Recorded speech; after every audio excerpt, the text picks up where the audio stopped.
L'acteur qui incarnait Superman est mort dans des circonstances terrifiantes. Et le plus étrange, c'est que plusieurs théories du complot entourent encore sa mort. Bon, on sait tous qu'il y a un nouvel acteur pour Superman, David Corenswet. Avant lui, il y avait Henry Cavill. Et avant lui, Brandon Routh. Et encore avant, celui que la plupart des gens connaissent, Christopher Reeve. Mais avant eux tous, il y avait le premier Superman, l'original. Il s'appelait George. George avait environ 37 ans quand l'histoire commence. Il vivait à Los Angeles. C'était un gars très talentueux, il avait même été boxeur amateur. Voilà une photo de lui, mais à cette époque, il était acteur. Le voilà dans Autant en emporte le vent, où il a eu un petit rôle. Et pour le fun, voilà une autre photo de lui, juste parce qu'il est beau gosse. Un vrai beau mec. Un jour, en 1951, sa carrière prend un tournant. Il est choisi pour incarner Superman dans un film appelé Superman and the Mole Men. Et George joue super bien.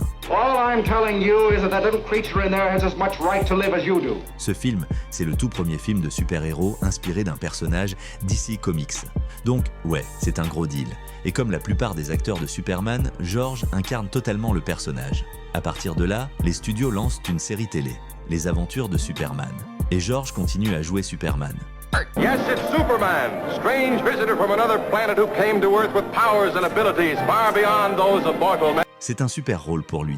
Il tourne épisode après épisode, pendant 6 saisons, ils ont même fait 106 épisodes, ce qui était fou à l'époque. La série est un énorme succès, très familial. Toute l'Amérique regarde chaque épisode chaque semaine. C'était sans doute une série télé révolutionnaire pour l'époque. Il faisait quand même voler George à l'écran. Regarde le voler, ça a l'air réel. Mais même si ce boulot semble cool pour George, il le vit mal, bien plus qu'on pourrait croire. À l'époque, dans les années 50, jouer à la télé, c'est pas prestigieux. Les vrais acteurs, eux, jouent au cinéma. La télé, c'est vu comme un truc de seconde zone, pas sérieux. Mais George, lui, veut être un vrai acteur, reconnu. Il essaye de décrocher des rôles au cinéma, mais le problème, c'est que le public ne le voit plus que comme Superman. Il est complètement catalogué. Il obtient d'autres rôles, mais souvent, on le met dans un costume, donc personne ne le reconnaît vraiment. Il fait même un caméo dans la série I Love Lucy, mais encore en tant que Superman. How do you do? My name is Superman. Oh boy, am I glad to see you! Encore une fois, ça pourrait être un grand moment. Mais pour George, c'est dur à vivre.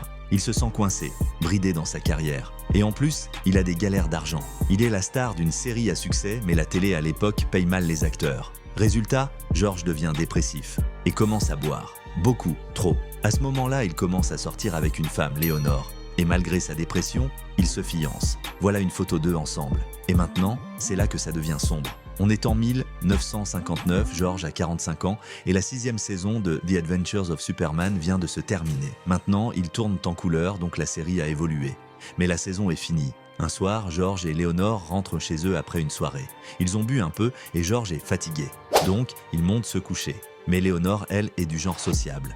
Elle veut continuer la fête. Il y a déjà un invité qui dort chez eux. Puis 2 voisins arrivent et se joignent à elle. Donc ils sont 4 à faire la fête, à boire, à rigoler, à être un peu bruyants, comme souvent en soirée. Et ça dérange George. Il veut dormir, mais il entend les rires, la musique. Et ça le met en rogne. Faut se rappeler que George est toujours déprimé. Il a tenté de produire un film de science-fiction, mais ça a été annulé, faute de financement. Il est obligé de faire des représentations en costume de Superman sur scène pour gagner un peu d'argent. Et on parle de reprendre la série, mais il faudrait qu'il joue encore Superman à 45 ans. Ce qu'il n'a plus du tout envie de faire. Donc George est dans son lit, énervé, il entend sa fiancée et ses amis en bas, il pète un câble. Vers 1h du matin, il descend en furie et leur dit de se taire immédiatement. Il dit aux voisins de ficher le camp et ça part un peu en dispute. Mais ils finissent par se calmer et George remonte se coucher. Et c'est là que ça devient très bizarre. Léonore se tourne vers ses amis et fait une blague très étrange. Elle dit « Dans un instant, vous allez entendre un coup de feu ». Elle plaisante en insinuant que George va se suicider. À travers le plafond, ils entendent George ouvrir un tiroir de sa table de nuit, là où il garde un pistolet. Léonore répète « Il sort son arme, il va vraiment se tirer une balle ». Tout le monde se fige. Et là, bam, ils entendent un coup de feu. Un des voisins court en haut, défonce la porte de la chambre et ils découvrent George mort. Par balle, c'est la panique. Ils appellent la police, les policiers enquêtent et la mort de George est officiellement classée comme un suicide. Donc, ouais, officiellement, Superman s'est suicidé. Mais là, ça devient encore plus intriguant. Ses amis et même sa mère n'y croisent pas du tout, ils sont persuadés qu'il ne se serait jamais donné la mort. Ce qui soulève une autre hypothèse, et s'il avait été assassiné? Car en réalité, la cause de sa mort est très controversée depuis des années. Voici les 3 théories principales. Théorie 1, tout s'est passé exactement comme raconté. George était profondément dépressif, sa carrière ne lui plaisait plus, il se sentait piégé. Et ce soir-là, il a craqué. Il a pris l'arme et a mis fin à ses jours. Théorie 2, tout le monde a menti. Quand George est descendu dire à Léonore et aux invités de faire moins de bruit, une grosse dispute a éclaté avec Léonore. Ils sont montés ensemble pour se disputer en privé.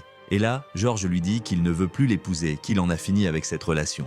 Léonore pète un plomb, prend le pistolet pour le menacer, mais elle ne comptait pas tirer. Malheureusement, le coup part et George meurt. Ensuite, elle aurait demandé aux autres d'inventer une histoire en disant qu'elle était en bas tout le temps pour se couvrir. Théorie 3, celle-là est vraiment chelou. Depuis des années, George avait une relation avec une femme appelée Tony.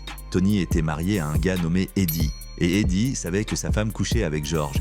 Mais il s'en fichait. Ils traînaient même tous ensemble. Mais quand George décide de rompre avec Tony pour se fiancer avec Léonore, Tony a le cœur brisé. Et là, Eddie pète les plombs. Avec des amis mafieux, il serait allé chez George, aurait escaladé jusqu'à la chambre et l'aurait tué. Et apparemment, Tony aurait avoué tout ça sur son lit de mort. Mais bon, on ne sait pas si c'est vrai. Voilà, ce sont les 3 principales théories.